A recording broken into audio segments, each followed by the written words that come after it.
Welcome, everyone, to ITD Appetizers.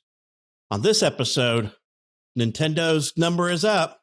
Valve's coming for you with the Steam Deck, so you better look out. They're coming with their own handheld portable console that's supposed to be available by the end of this year. Pre-orders are going to be starting on July the 16th. By the time you watch this, it's probably going to be past that, but that's when they open.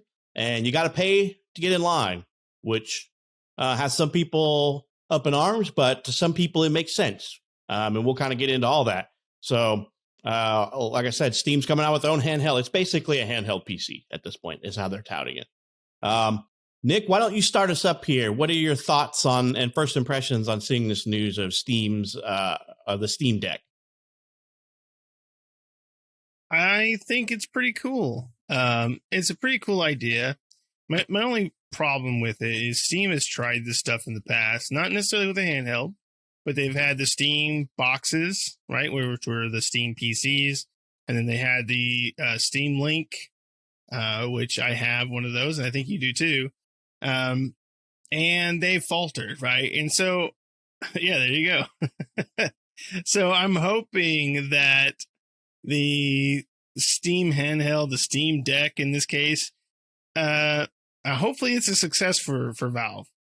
You know, it sounds like a cool idea. A PC in your hands, basically, it's more powerful than the Switch. So that's awesome. And it plays from your Steam library, which is cool. It's got I mean, if you go to Steam, if you go to your Steam client, it's actually at the top of your Steam client where you can reserve and get yours. You know, it has the button layouts and the sticks, and it's also got touch pads and buttons on the back and buttons on the top, and it looks cool. I mean, I'm pretty interested in it. You know, I don't know if I'll order one right away. I don't know. I mean, it's like I could play. A lot of the things with these handhelds is like if you're going to go places, in order to connect to your Steam library, unlike a Switch, you're going to have internet connection all the time, right? And that's kind of a thing there too. It's like you're always going to have to be in a place with internet connection. Now, unless you're home or somewhere else, you're not going to get great internet connection no matter where you are. Now, of course, I'm sure you can. Supposedly, you could download these games to your Steam Deck, which you can. They also have expandable storage via SD cards, so that's cool. You just need to make sure that you download the games you want to play before you leave your house. But, you know, I work from home and I don't really leave the house that often, so I don't know how often I would use that. Otherwise, my laptop or my gaming PC. But I could see it. I could see it being. This might be successful for Steam. What do you think about this?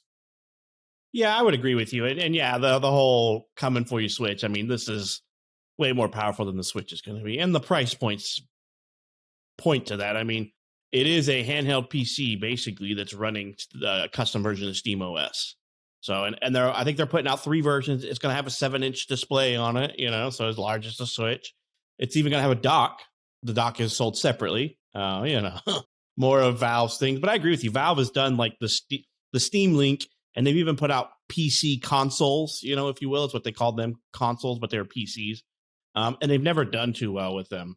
I bought a Steam Link, as you saw, but it's still in the box. I just never even used it because I bought it thinking it was something it wasn't. And then I learned, hey, it's going to stream to the TV from your computer. And I'm like, oh, that's not what I want, you know? And it never got me. I never decided to hook it up because it wasn't what I was anticipating. But these are going to be handheld computer, you know? I think there's a $400 one, a $530, and a $650 one. And each one of them are a little bit beefier. You know, obviously the low end one's just a 64-bit SSD in it. The mid range has a 256 NVMe SSD, and then the larger one has 512 gigabytes of NVMe SSD for storage. There's a little bit of difference in them. And I shouldn't say a little bit. There's a huge difference in them on storage size. And then I couldn't quite find out when I was looking on their site if there was anything different besides the storage on them. So that's just brand new, and we're just now getting a little bit of information on it. But it's got dual thumbsticks on it. It's got it's got a D-pad on the left side. It's got your 4 buttons on the right side, and it's also got some thumbs over the thumb areas. It's got some mouse pad areas where you do scrolling for mice and stuff like that. So it looks pretty cool. I'm not sure I'm on board with buying it right now, though. I don't have a use for a handheld console, and if I'm playing a PC game, I prefer my super quick 144 hertz gaming, 30 some odd inch gaming monitor that I have. I would prefer to do that. I'm a bigger is better kind of person. But it's also, like I said, it looks like a controller when you look at it, because it has like the right shoulder and left shoulder buttons and the trigger, and then it has some couple of buttons underneath where your pinky and your ring finger would be, or your middle finger and your index finger, just depending on how you play. It looks pretty slick, I will admit. Pretty powerful, but I'm not sure it's for me. Not at that price point. I think I'd much rather invest in getting me some VR first before spending the 600, because I would want the bigger storage. If it's just bigger storage, maybe not. Maybe I'm just going to go with the mid range, but $530 is still a lot of money for me to want to spend on a handheld console. One of the things I want to talk about, Nick, what do you think about them charging people a little bit of money to get in line for pre-ordering percents? Basically, you have to pay a $5 fee, a reservation fee, to reserve your spot in line to pre-order. What do you think about that?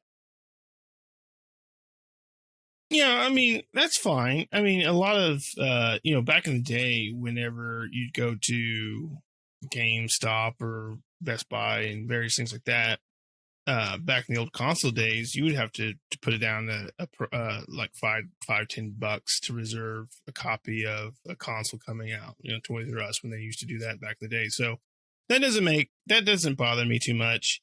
That's perfectly fine. I mean, what, $5-10? Who cares, right? Especially, I mean, if you're going to be purchasing this, if you're really that, into getting this item, and they're saying, hey, that's cool, but you need to put $5-10 down or whatever. Hey, okay. I mean, I'm already going to buy it anyway, so why not? And I'm sure that money goes towards the price of the item, so even better. Right. One of the things that I liked that I saw that they were doing was that on like day one of pre-orders, which is like I said, July the 16th, to be able to pre-order on the first day, your Steam account has had to have had a purchase made prior to June of this year. That is an awesome philosophy to keep scalpers from getting it, because if scalpers just create an ass ton of accounts right now, and they're not going to be able to pre-order, and they have to wait till, I think it's like a couple days later to get in line. So they're not going to be able to pre-order on the 16th. I think it's going to be like 2 days later or something. Great tactic, I think. For these guys, it works because Steam is nothing but a platform for game purchases, or other type of purchases, and all purchases are through their dashboard. So that means that if you're not a member of Steam and you've never made a purchase, they're going to think your account was just made to try to scalp all these if it's a one console per household, you're not going to get to pre-order at day one. You're going to wait for 2 days later to make sure there's some in stock. So I really thought that was a cool concept, and I wish maybe Microsoft and Sony need to adopt something like that. Like, your account must have been active and made purchases before X date before you can get in the pre-order line.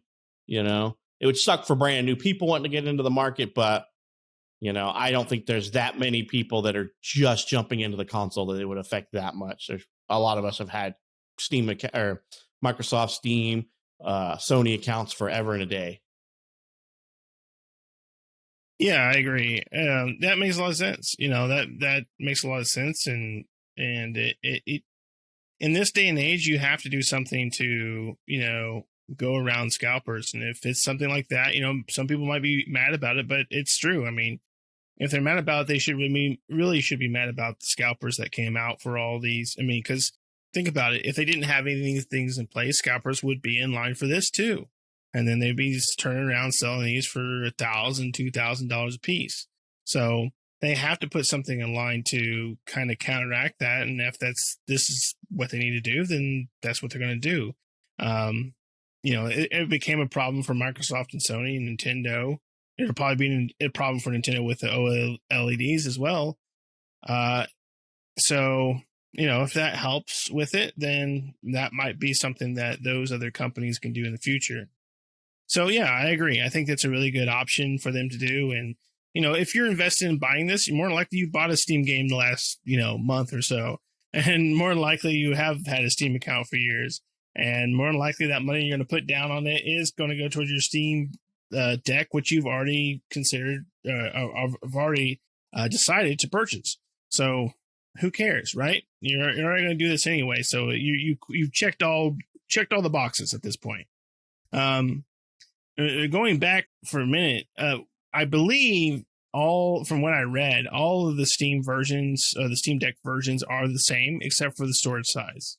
So they're all the same internally. It's just storage size is what the different price points are for.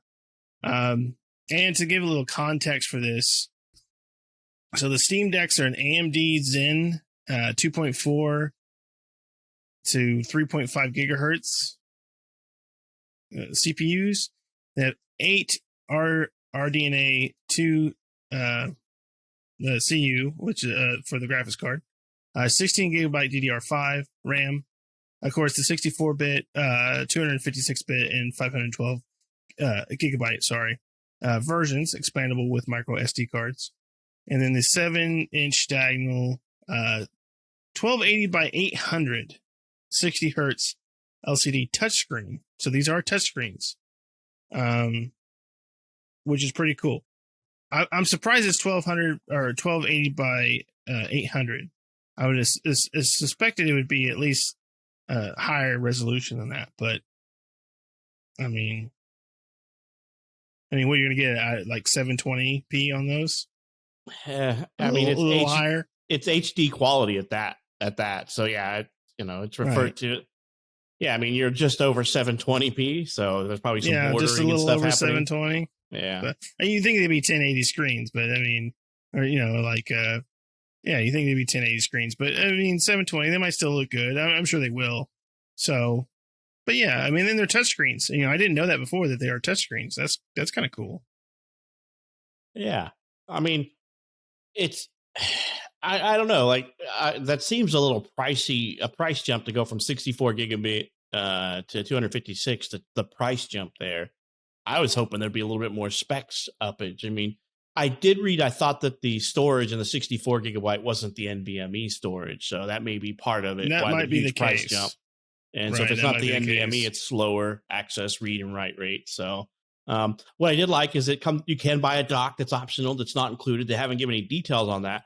But a lot of the demonstration videos and screenshots that I saw of it, there's people using it as a desktop PC. It's set up next to their monitor, and they've got keyboard and mouse plugged into it, and a monitor, and they're just playing games on it. Which, if you need a really cheap gaming PC, this sounds like it might be a good little niche into the market. I wonder how it'll run some of the new current games. I mean, for a desktop gaming computer, I recommend a lot more than 16 gigs, but it is DDR5, so that's pretty quick. And then it's got, like you said, the GPU is a 8 RDNA 2 CU, so it's like up to 1.6 teraflops. So it's pretty decent graphics. You're not going to play a lot. You're going to play some pretty good games. It probably would last you a while. So I mean, I think it's a pretty good deal if you're looking for a little cheap, low-end gaming PC. Now, if you're going to use this for something other than gaming, I don't know if this is going to be the way you want to go because of the Steam OS on it. I mean, obviously you can still install the crap on it. You just got to know how to do it.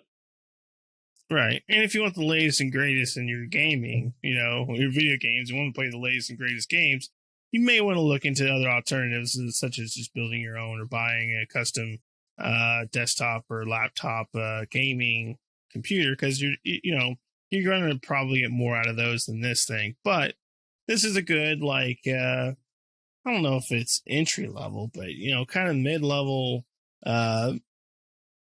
device for playing PC games. And so, yeah, it's a cool idea. I mean, I might get one, not off the bat, but, down the line, I might decide to pick one up and see how it is. It depends on how they do, I mean, because Steam, unfortunately for Valve, they have great games, but man, their hardware does not seem to last the test of time. So they've tried and tried and tried. They had the Steam controller, which died, and the Steam Link that died, and the Steam computers that died, and now we got this thing. And hopefully that works out for them. But they have, as far as the hardware goes, they have been pretty unsuccessful in pushing out hardware.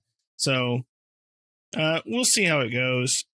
I hope all the luck to them and that this turns out to be a great success. But the only success that Valve, besides the video games, has had is the Steam platform itself.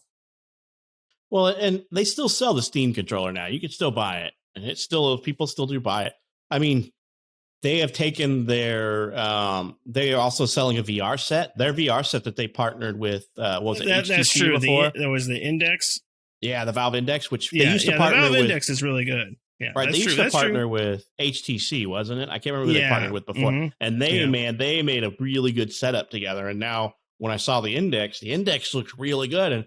And in all honesty, when I was looking to build my computer up for VR, that was the VR setup that I was looking at to get. It would seem like the premier version of a VR set.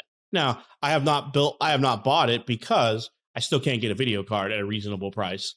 But once I'm able to do that, then my next purchase is going to be a VR set for my computer. Because I really want to play like Half-Life Alyx and stuff. So, right, yeah, that is true. The Index has been a pretty positive thing for them. So, right. Maybe after the Steam Link, which I think was the last thing before the Index, maybe that the Index has propelled them, and now the Steam Deck will also continue that stride. Right, and I would say their controller is pretty popular. I mean, it has sold quite a bit. It still has like a mostly positive review on Steam when you go there. Out of like 9, out of I didn't know they were still selling it. I believe you can still buy it. I guess I should log into my Steam account. I don't have one. Huh. Oh yeah, I have one. It's over here in the graveyard of controllers that I have over here. Well, I've tried it. It's pretty good. It's not bad, but I don't use it. Right. Yeah. So I mean, I don't know. It maybe they can't get the Steam controller anymore. When I went to search for Steam, yeah, it still comes up, but there's no price. So it looks like you're all right. You can't buy it anymore. So there's still reviews as of April of this year, but it doesn't look like you can buy it anymore on their site. So,